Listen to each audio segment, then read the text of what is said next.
So if you're wanting to get to 8 figures, you're going to have to spend time in that quadrant of doing the difficult work of creating the systems that build a business, that don't just mean that you're self-employed, that you're running from one customer or job to the next.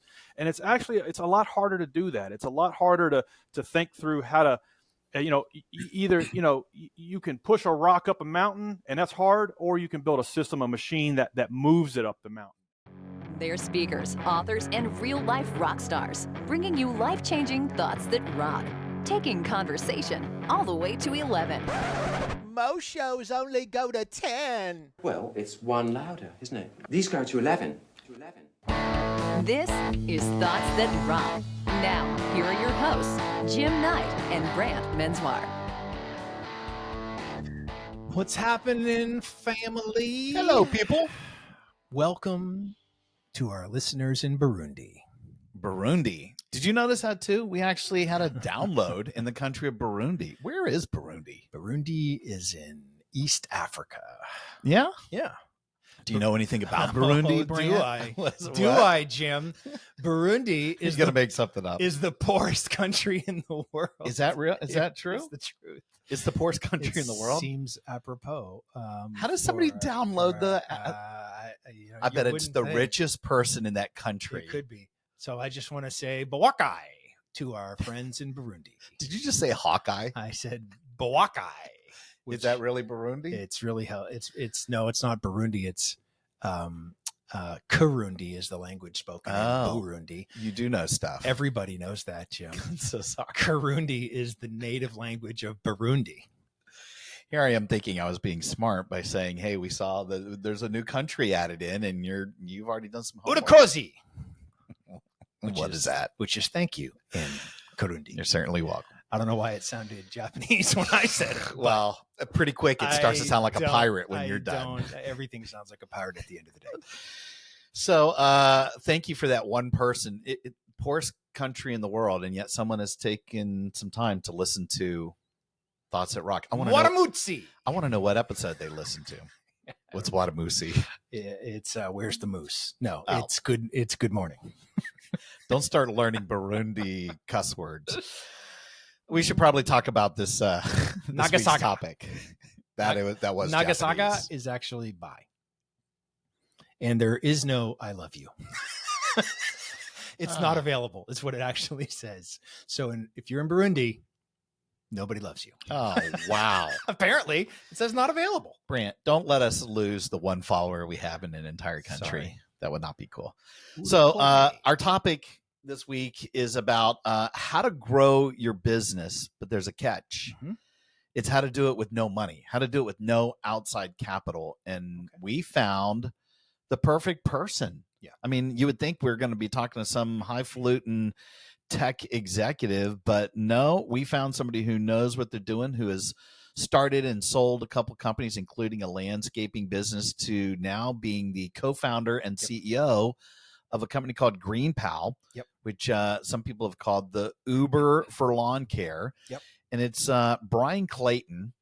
And, we were so excited to have him on here because really GreenPal, the way I think he explains it is it's really an online marketplace that connects homeowners to lawn care professionals. And he has just blown this thing up. I know I already said he's an entrepreneur, but it was kind of cool because I was thinking he was going to go in some totally different directions. When you start talking about growing the business exponentially with no money, his stuff was super down to earth. It made so much sense. Totally. To me, it's like the Rocket Mortgage of lawn care, right? They sort of match the appropriate local, service company with whatever you particularly might need. But he was just so full of like practical advice, and it's obvious why he's, built a $10 million company already and sold that off, and why he's way more successful than we are. Exactly.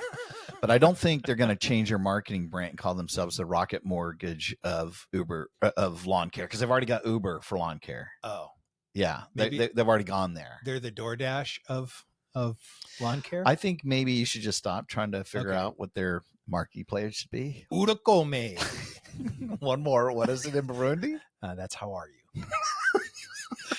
I'm fine, and I think you're going to love this episode. Check it out. So do we. Yes, and there he is. Bryan Clayton is in the house. Well, he's in his house. He's in his house. Yeah, he's not in our house. He's in Nash Vegas, as we like to say. Yes. Yes, Brant being the musician. You've spent a lot of time there in Nashville. Absolutely. That was our whole machine was there in Nashville. I've got many fond and unfond memories. Nothing but fond for me. I opened up the Nashville Hard Rock there in Broadway and Second, and then actually as a speaker, you know this, Bryan. You know we're starting to do more and more stuff at the Music City Center because it's just so big. Awesome. It's awesome. So for us, it's probably my second or third city now. I love their tagline, Nashville, where dreams go to die. It's amazing. When you walk in and the guy flipping burgers at Five Guys is 3 times the guitar player you are, you Yes. go, okay, Yep. I quit. Well, this is exciting, man. We're so thankful to have you on, and it's funny. Our audience is pretty varied, and to talk about taking your business from 0 to 8 figures is going to be pretty interesting for some people who are maybe looking to be self-employed or be an entrepreneur or just start something, and they go, geez, there's going to be a lot of time and effort and rigor and energy and money. And luckily, we've got an expert on the show today, Brant, who's going to talk about that. So, well, it's not just that; it's doing it with no outside investment, right? And I am all ears. Yeah. So that's the gig, man. We're going to talk about how to grow your business with no outside capital. So let's just turn it over to you, my friend. What is your first thought that rocks on how to do this? Awesome. Well, Brant, Jim, thanks for having me on. It's great to be here. My first thought that rocks on how to go from 0 to 8 figures is maybe look at your business like a video game almost. I actually got started in the lawn care business because my dad got tired of watching me play Super Mario Kart. He made me go mow my first yard back in 1995. And I grew that little lawn mowing business to $10 million a year in revenue. It took me 15 years, but got the business bought. And looking back in that first kind of act of my entrepreneurial journey, it really was kind of like a video game. It was one level at a time, and slowly it just evolved into an 8-figure business. And I think what holds a lot of new founders up is they're in the video game of business, and they're worried about Bowser. They're worried about Mike Tyson at the end, and you're really you're fighting Glass Joe. You're on level 1. You need to worry about Glass Joe problems and not worry about Mike Tyson problems. And so that holds up a lot of new founders. They're worried about things that don't matter, like what's my culture going to be, and what's my brand strategy, and what's my TikTok strategy going to look like. It's like you need 10 customers.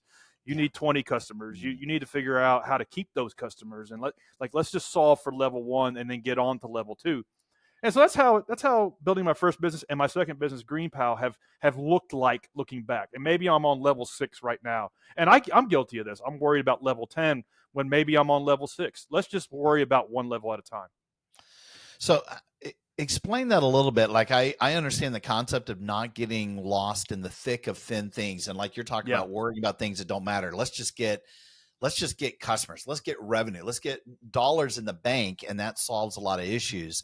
But if I was to use that analogy of look at the business as a video game specifically, what would you maybe give somebody some advice on how to do that other than don't get caught in fighting the big monsters and the gorillas and the things out there? How do you specifically do that? Yeah, it's I like the point you make. Don't get caught up in the thick of thin things. I think that's a 7 Habits of Highly Effective People thing. And then that book, that's one of my favorite books about business and life. And in that book, Dr. Stephen Covey also talks about your circle of concern and your circle of influence. And your circle of concern is really everything else in the video game. It is Mike Tyson. It is Glass Joe. It's the war in Ukraine. It's do we have another recession coming up? When is it going to hit? What are interest rates doing? These are all things in your circle of concern that you might be worried about, but the reality is you really can't do a whole lot about them. Exactly. And it really doesn't matter spending time thinking about things in your circle of concern. What really matters is your circle of influence. And it's a much, much, much smaller circle inside of that. And if you act inside of that circle, it actually grows and gets bigger. And so what does that really mean? Well, at times, starting Green Pal, when we had 20 customers, and 5 lawn care services using the platform. Now we have 300,000 customers. Oh, But at times, what does it mean? Circle of influence is literally calling customers up on the phone. Every time I've ever been stuck in business, if I just asked the people using my product, how are we doing? What are 2 or 3 things where we're letting you down? What are 2 or 3 things you wish we would do better?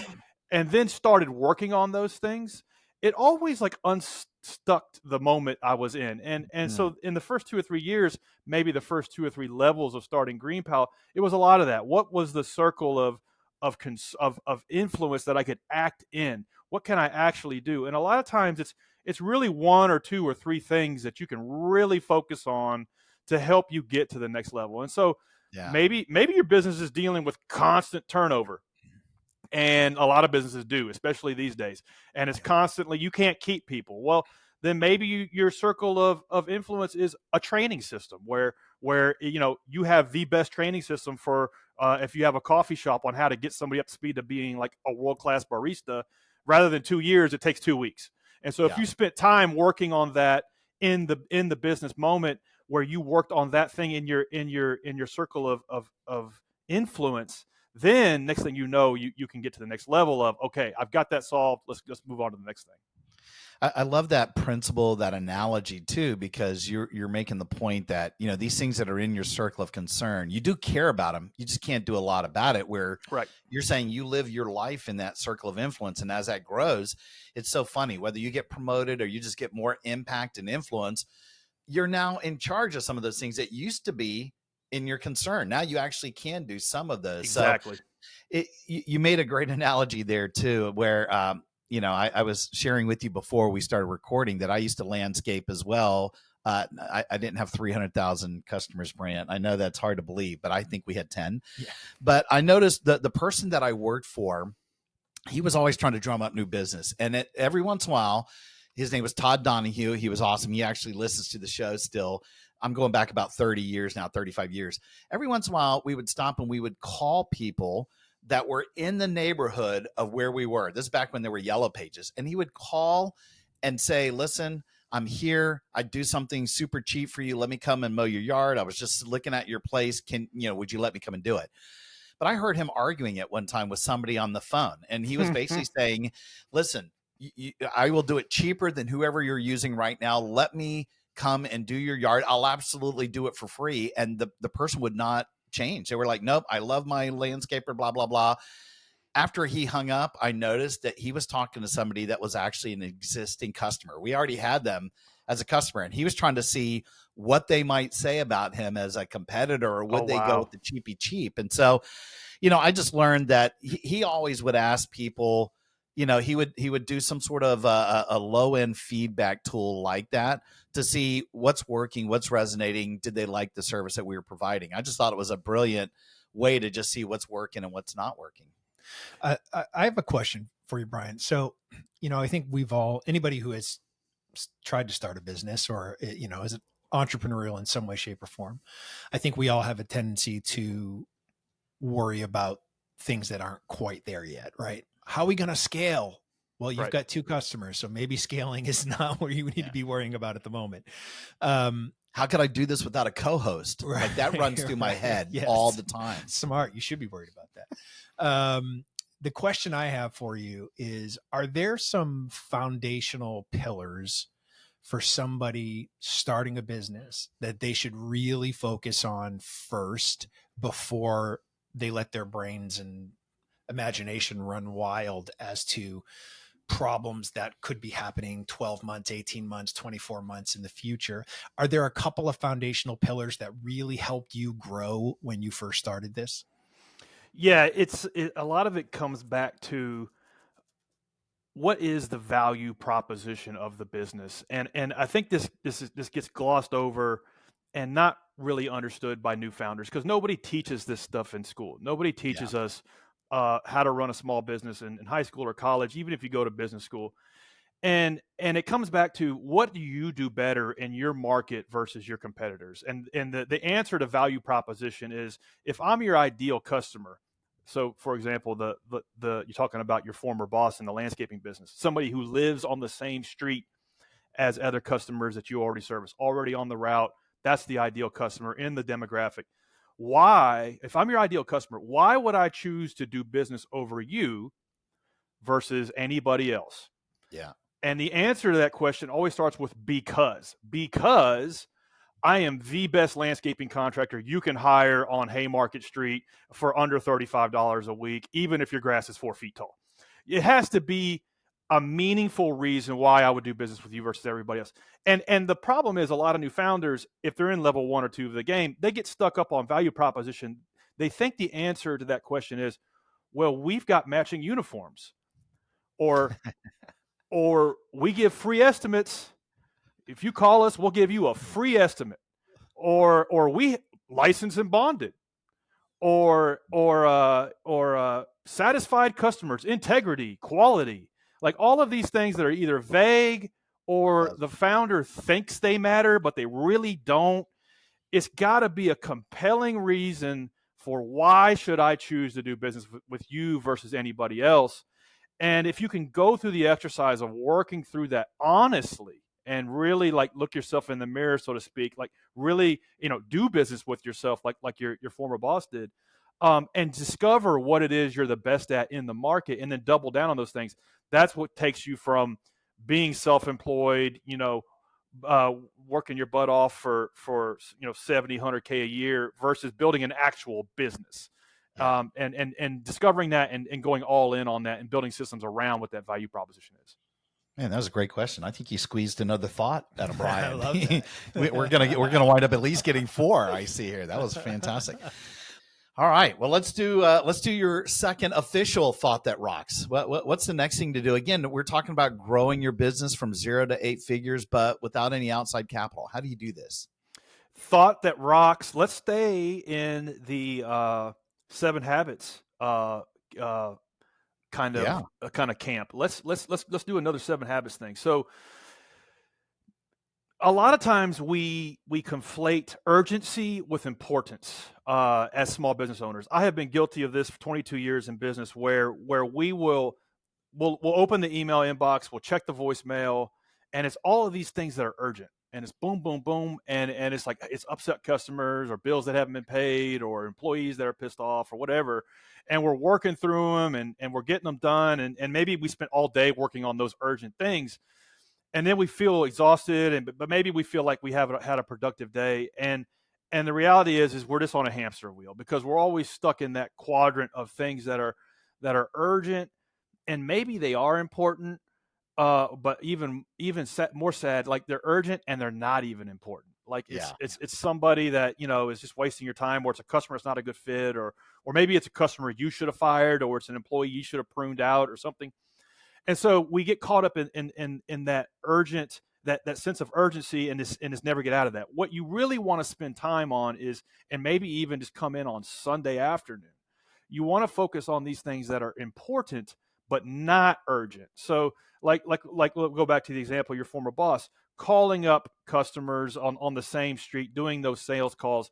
That didn't have to be done at that moment. It wasn't like something that had to be done that day, but prospecting and doing that kind of sales is an important thing that you do need to make time for, that may not necessarily be urgent. So you'll never get out of metaphorically 1, 2, or 3 levels of the game. You'll never get into building a real business if you can't make time to maybe just an hour a day or 5 hours a week in the early days of working on the things that are important but aren't necessarily like burning the house down that moment. And a lot of times it's things around culture, it's around strategy, it's around things around systems, employee training systems, competitive analysis, all of these things that it's hard to find time to do when you're just trying to hold a business together.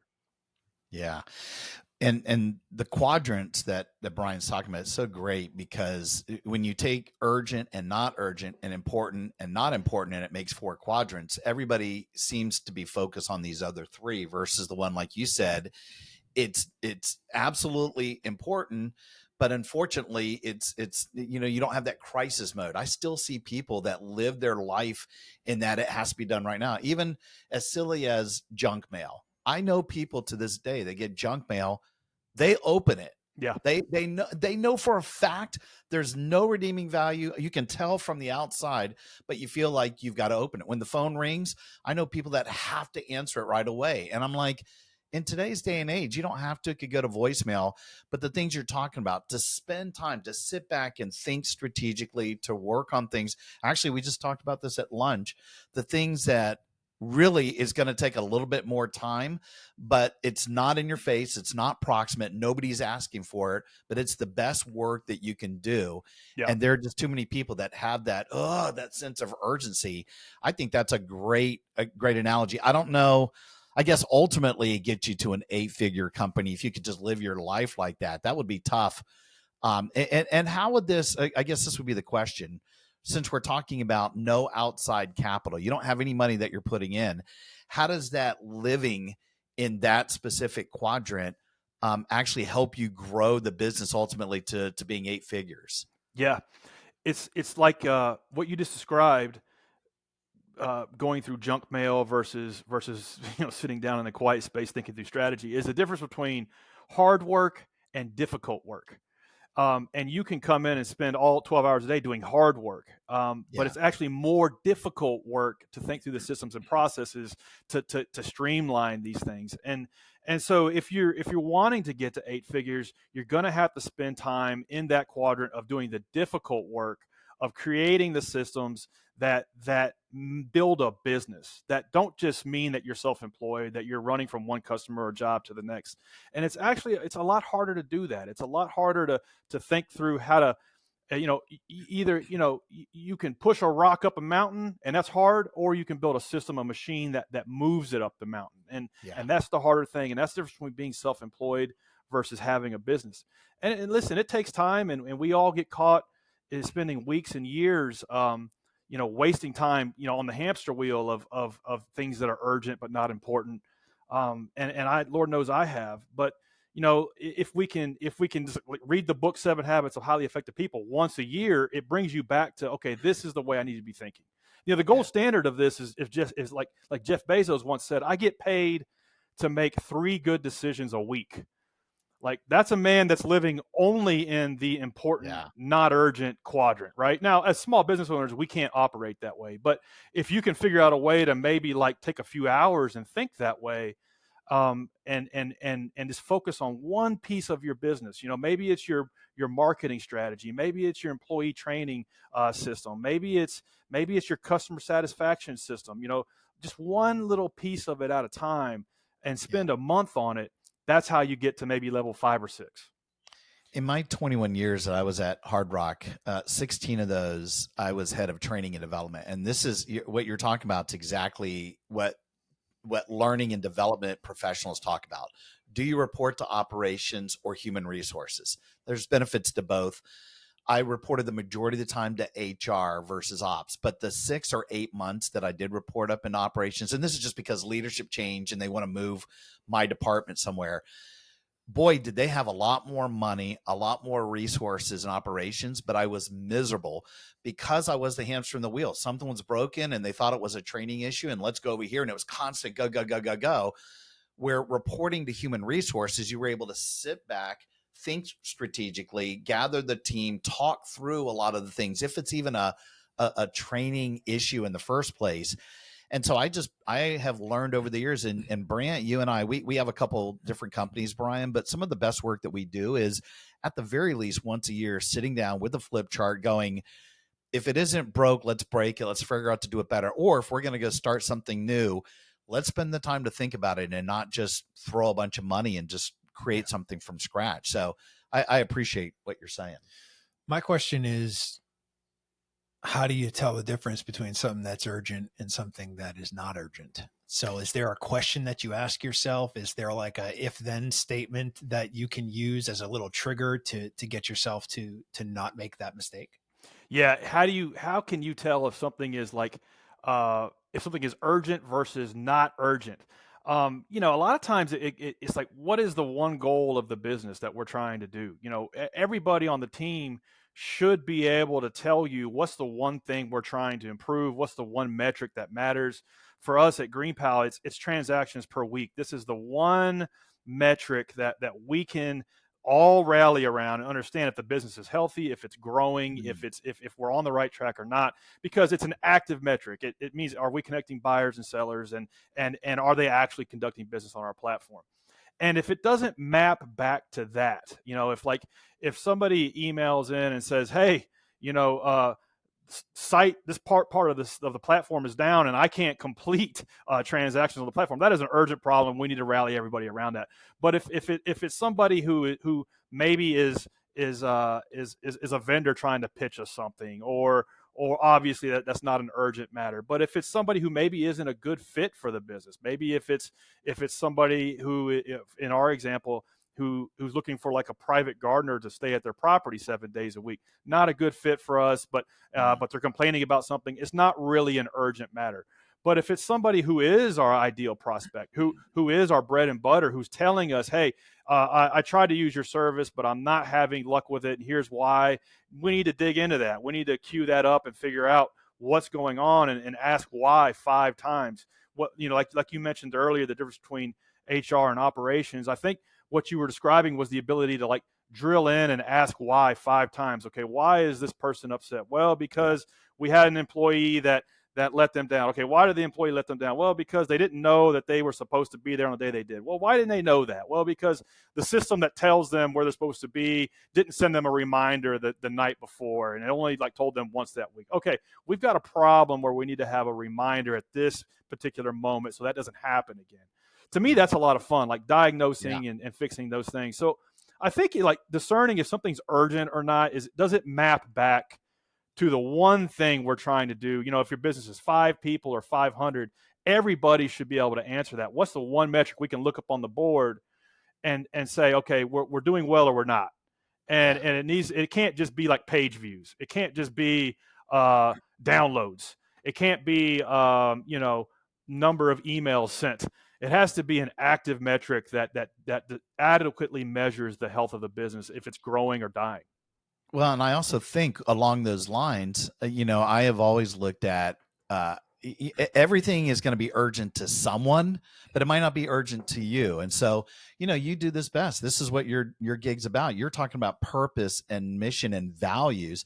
So if it doesn't contribute to your value orientation, or in the case you're asking, maybe the organizational values or the purpose of the mission, then it's probably not urgent. It's important, but it might not be urgent at that moment, unless it really is. And you take the crisis out, because stuff's going to happen no matter what, and we have humans that are all involved. But for the most part, the majority of things aren't really urgent, but people feel like it is. And so they just get addicted to the urgency. That's just, and now this planet, I mean, everything has got to be quick, and it's drive-throughs and microwaves and technology and all of that.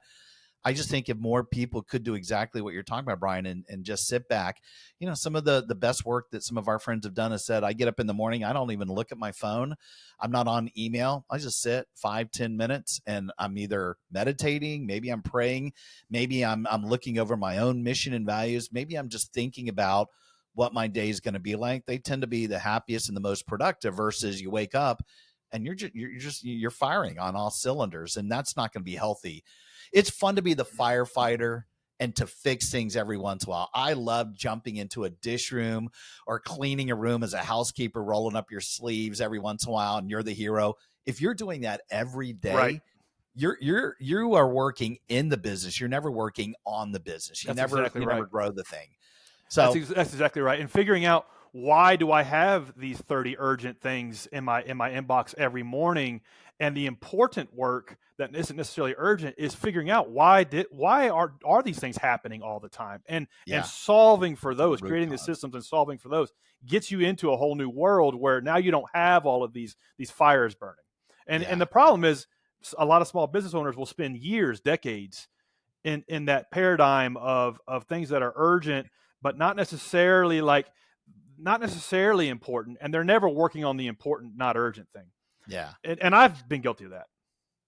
Before we do your third thought, I was just thinking about this. I mean, at your level now, with what you do in running the company and as a CEO, do you teach, at some point, are there courses, are there classes, are there conversations that happen beyond your direct reports? How do you get it down to the actual crew, the people that are out there doing the work, do they hear these same things about treating the business like a video game? Maybe not at the the level that are mowing the actual yards or doing the landscaping, but certainly anybody in a leadership role. How do they get this information? Because you made a great point.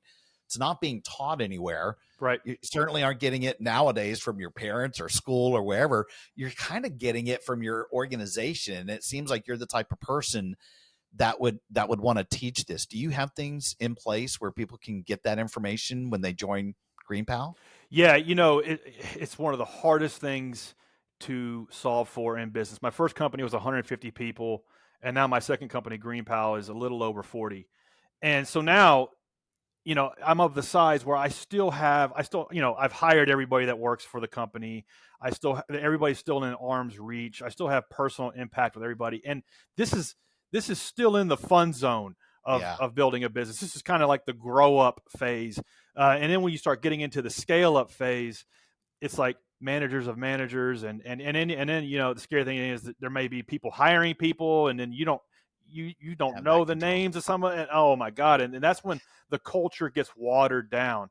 Yeah. And so how do you preserve that? I once read somewhere that Amazon was basically scaffolding around Jeff Bezos, and that they had this culture of experimentation. And when Uber was first getting going, they realized that the Uber network was being used to ferry packages around, and they were trying to figure out last minute delivery, and so the somewhere inside of the huge behemoth that is Amazon, there was a unit that decided they wanted to experiment with picking up packages through Uber drivers and delivering them, and that trickled all the way down, like that ethos of experimentation, like trickled all the way down to this corner of Amazon. That is a virtue of Jeff Bezos. Like, that is the gold standard. How do you make those virtues manifest themselves all the way down and not get diluted? And it's hard. I don't have the silver bullet for it, because I lost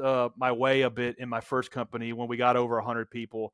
I think a lot of it comes down to is of course hiring, making sure you're hiring people that think the same ways you do, that maybe, one thing we look for is people that have ADD, because I do a little bit myself.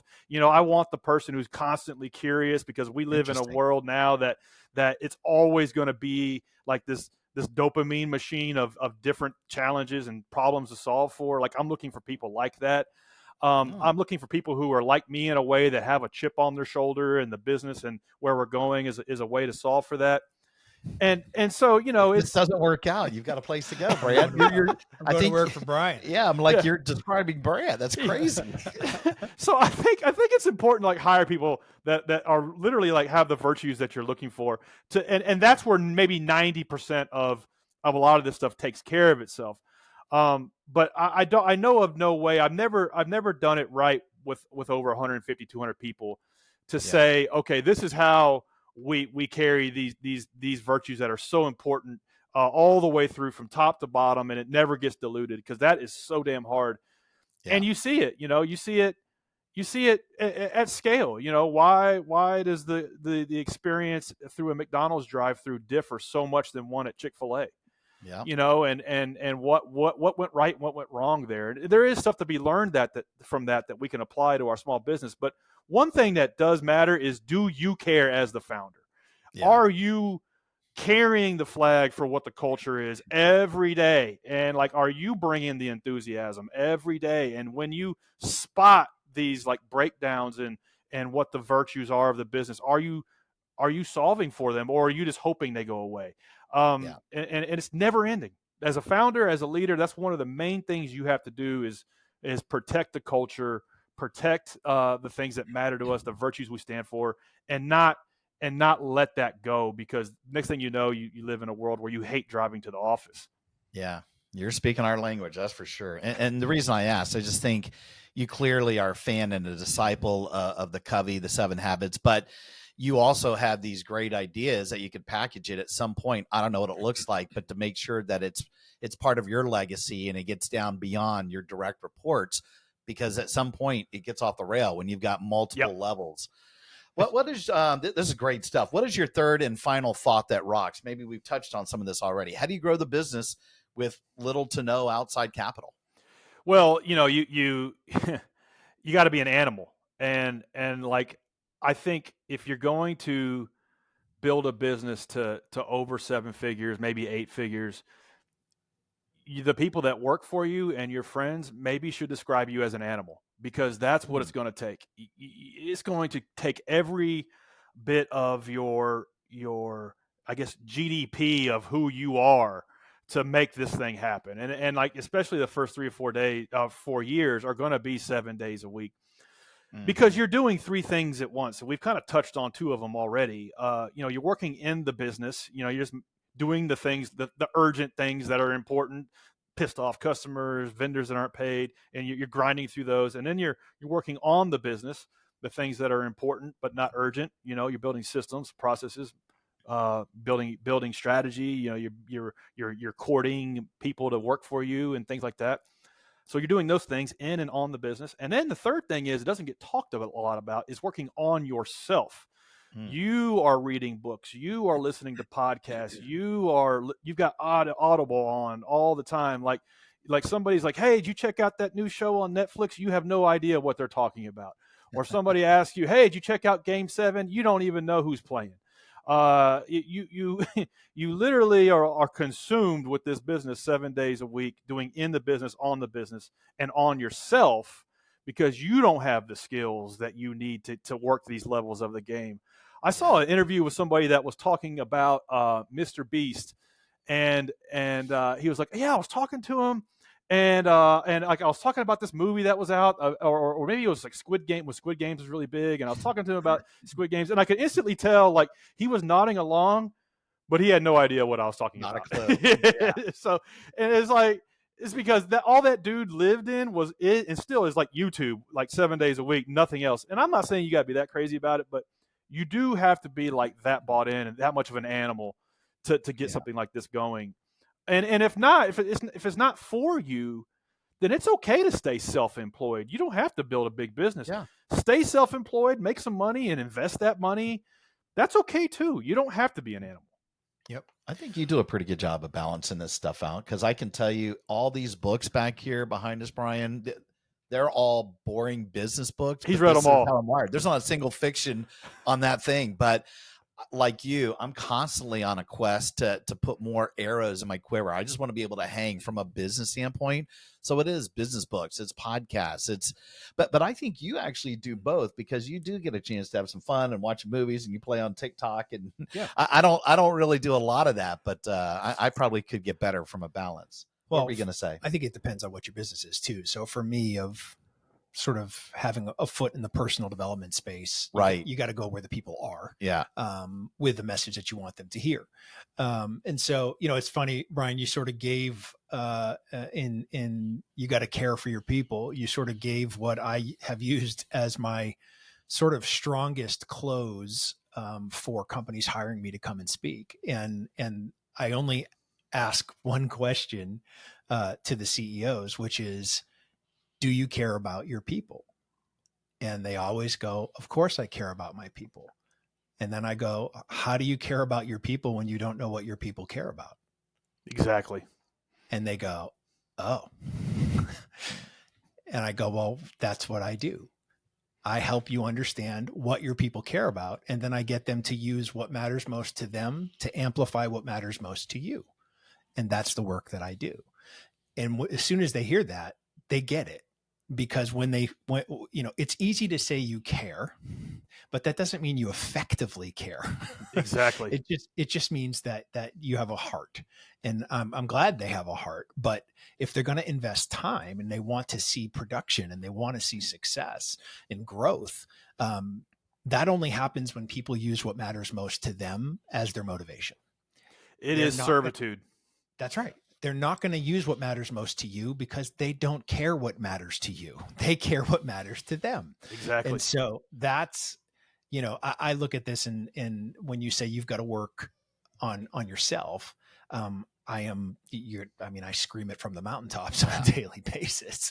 Unless you know what your 4 or 5 non-negotiable values are, you're winging it, and winging it requires accidents or luck for success. And I don't want to rely on either one of those things. But that's the truth. And so again, it's one thing to say that you know it, right? When I first did the work on myself, I knew what my non-negotiable values were, but knowing doesn't change your life. Using them and speaking them into existence is what moves you forward. And so it took me a long time to figure that out, because I thought I had it figured out. I'm like, well, I know what matters to me, but I wasn't being deliberate with my intention. I wasn't actually speaking these things into my daily life. And the minute I started doing that, I started to see doors open, and I started to see connections happen. One of the things that I find really interesting, there's this real negative perception of silos in business, right? You don't want silos. You don't want silos. And I just can't disagree more. I believe that there should be tons of silos in your business, but they need to be connected silos. They have to have silos with bridges between them, right? That's the difference, is that you don't want to tear down a silo. If you tear down a silo, you have a bunch of misplaced workers with nowhere to go. And so they end up showing up in places that they're not wanted or not effective. And so when you let them live in their silo, guess what happens? They're the only ones who are experts in that silo. They're the ones who know everything that needs to happen within that silo. And if you build bridges to that silo, the question is, how many bridges need to be built? Does it need to be one from finance and one from HR and one from executive leadership? Or is this a silo that only requires one bridge so they can pretty much stay to themselves? The key is to allow access, but that bridge only happens when people know what matters to them and what matters to the company. That's where that's where they meet in the middle, right? And so it's one thing to say it, but how do you get your people to do it? Do you give them books to read? Do you give them suggestions? Do you say, I'll pay for you to go to this conference? How, as a leader, do you really encourage people beyond just telling them to actually go do the work? Yeah, I love that. I bet you Navy SEAL Team 6 is a silo. Yeah. And the Navy SEALs are a silo of the Navy, but SEAL Team 6 is a silo inside of that. That's right. And so, like, that's the gold standard, of excellence and execution and training, and so how do you Navy SEALsify your little small business if it's 10, 20, or 100 people? I think first thing is you can't motivate unmotivated people.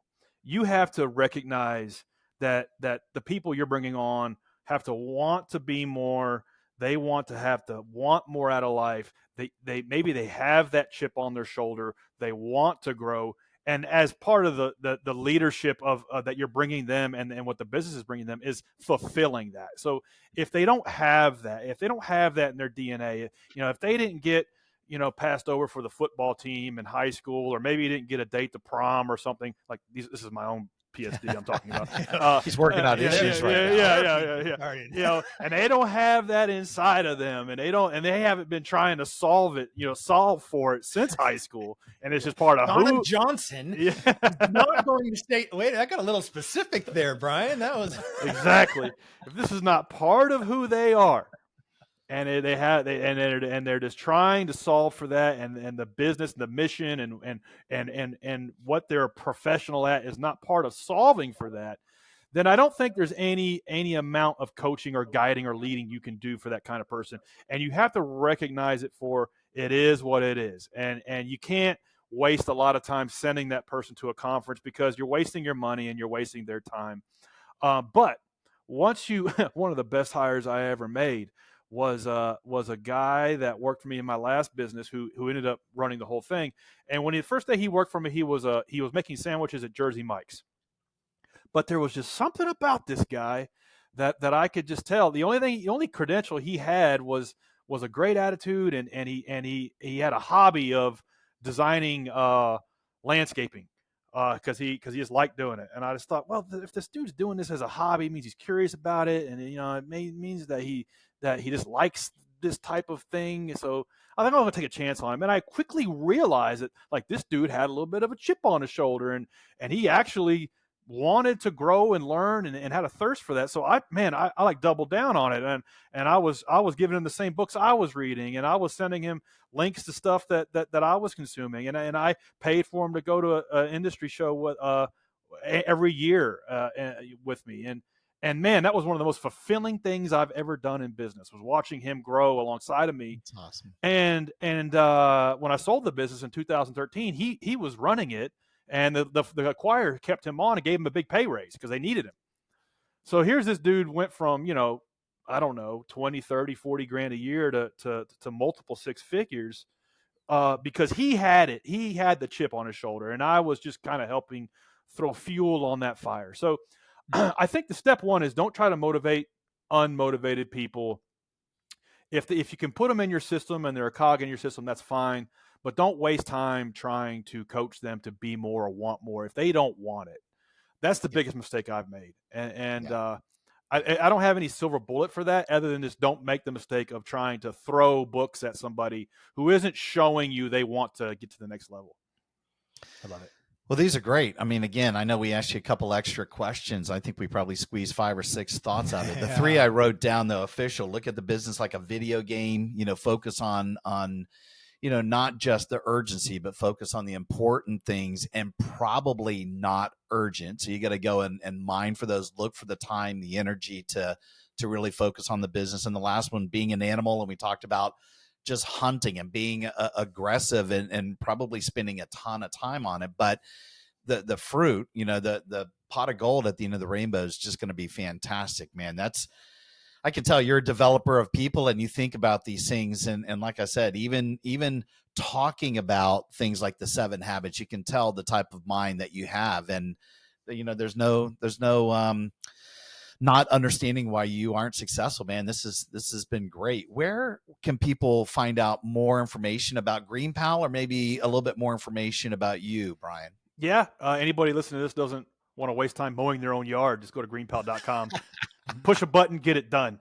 And anybody wants to hit me up, actually Instagram is where I hang out the most online. So nice. Go to Bryan M. Clayton. Just follow me and drop me a DM there. That is awesome. Bryan M. Clayton. We'll make sure that happens. We'll put that in the show notes. Hey, man, thank you so much for just spending a little bit of time with us. This was a blast, and man, continued success on everything you're doing. We love watching it from a distance. It's great. Awesome. Brant, Jim, thanks for having me on. I had a lot of fun. You got it, brother. Thanks, Rock brother. on. We'll talk to you soon. Hey, rock stars. Thanks so much for tuning in. Yeah, and listen, we know how busy you are, and grabbing those little nuggets of wisdom that can amp up your life are super hard to come by. So we hope this episode helped you enough for you to maybe subscribe and consider leaving us a rating and a review so that we can continue to grow the show. Thus That Rock is a proud member of the Evergreen Podcast Network and also supports Cannonball Kids Cancer and their fight for finding and funding treatment options for kids who have run out of options. They're amazing. Their work is incredible. To learn more, please go to cannonballkidscancer.org. Finally, if you're interested in having Brant or Jim or both of us speak at your event, whether as a virtual webinar or an in-person conference keynote or mastermind, contact us directly at thoughtsetrock.com. Until next time, Rock on!